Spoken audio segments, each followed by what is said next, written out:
Welcome to another episode of Sanity Killer Projects. Today we have a Nissan Altima SV that we're going to show you all the little ins and outs and details about this car. So let's get started. One of the things I wanted to talk about first, because I find it interesting, this is a push button start car, and most push button start cars, they put the start button right here where the key would be. On this one they put it right in the center console right there above the stick. I don't know if this is a better spot or a worse spot, but it's just an interesting difference that you don't normally see in this kind of car. It may end up being a hindrance if you're sticking your hand over the shifter mechanism like that, but I don't really see it being an issue for most people. Better to start on a car than a door, so it's got electric roll-up windows and an automatic one on the driver's side window only. It's got power door locks and a window lock button, and then a electric control for either the driver or the passenger side mirror. Pretty standard feature on most cars. Moving into the interior of the car, the hood latch is on the door frame. The gas door is on a switch underneath, which to me this feels like this should be the position where the hood release should be, and maybe make this the gas door. I don't know, it's just a little bit of a different setup. There's also a trunk release button just above that, and then your brightness for your dash right here and your trip reset. There's no stick that you push in the middle that resets the trip meter. It's kind of become a thing that doesn't really happen on most cars. Some of the American cars still have it as a standard feature, but this trip reset is where they're moving it to now. This Altima has integrated controls in the steering wheel, your volume control for your stereo. This is interacts with the features on the dash cluster that's up there. This is your cruise control settings, your voice activation for your telephone, and this interacts with your stereo for moving tracks forward. Left stick controls your lights, your lighting controls and whether you have them on auto, and of course your turn signals and your high beams. The stick on the right is for your windshield wipers. It controls the amount of flow for speed and turning them on and off, and turning on the water to wash the windshield. So this is your center display. I haven't turned on the vehicle yet, so we're not seeing the features within the stereo, but it has a day and night setting. This moves your tracks forward, which audio control you want to be on, your home menu for the screen, phone control, and your backup camera. And this just takes you back to the previous menu. This is also a knob that we can use to move around the screen. It also has a ability to turn on the hazards, and then obviously your vent controls, and then these are all of your AC settings. This turns it on, this is your fan speed, and then AC and defrosters, recirculator, and which position you want the controls to be in, all pretty standard setup. So underneath of your AC controls are your auxiliary ports, a USB-C and auxiliary, and then a power supply to the right of that.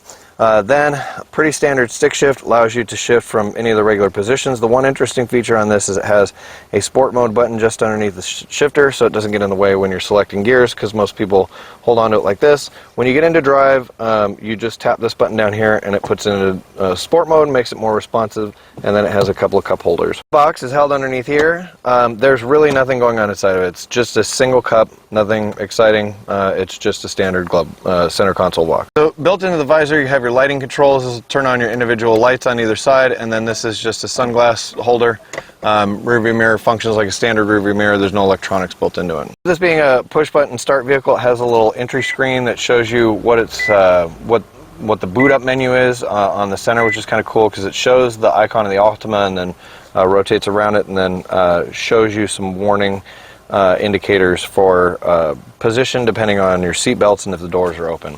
Okay, so with your center screen, it doesn't have like a cool startup menu similar to the way the main screen does in the middle. This screen here would be your home screen, and then there's one for your phone connection. Obviously there's no phone connected.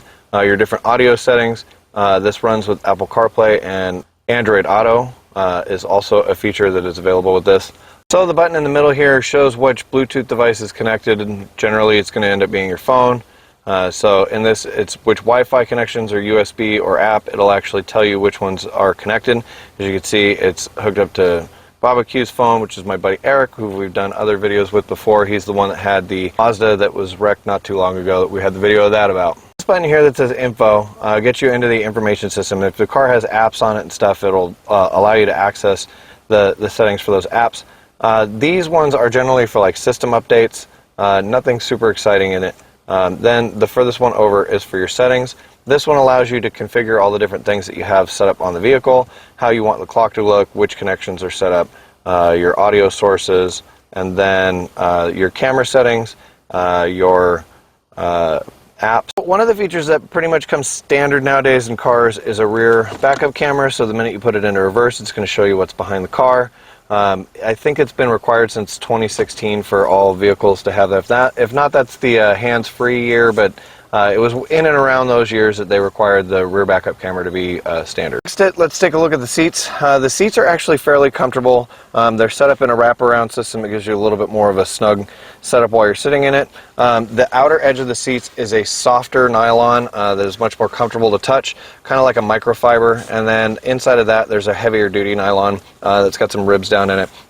Like I said, they're pretty. Everything on this car is kind of like standard. There's nothing that you get upset about that it's cheap or chintzy. It's just kind of all what a normal car should be like.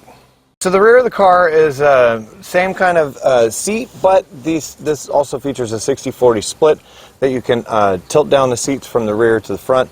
The funny thing about this is there's no way to do it from the inside. All the functionality of the seats coming down is from the trunk, so we'll show you that when we get into the trunk. In the back, there are no regular vents into the center console. There's a USB-C and a USB port for plugging in appliances, and beyond that there's a little cup holder in the door on the left hand side, and then just your standard door lock and window roll down. The trunk of this vehicle is actually pretty spacious. There's a lot of room in here. There's enough room to probably fit about maybe 6 suitcases, 4 or 5. It's pretty big. It also has these nifty little springback hold down things that are great for if you have to have like a grocery bag that's got to stand up because you don't want something to spill in it. These things spring back out of the way when not in use.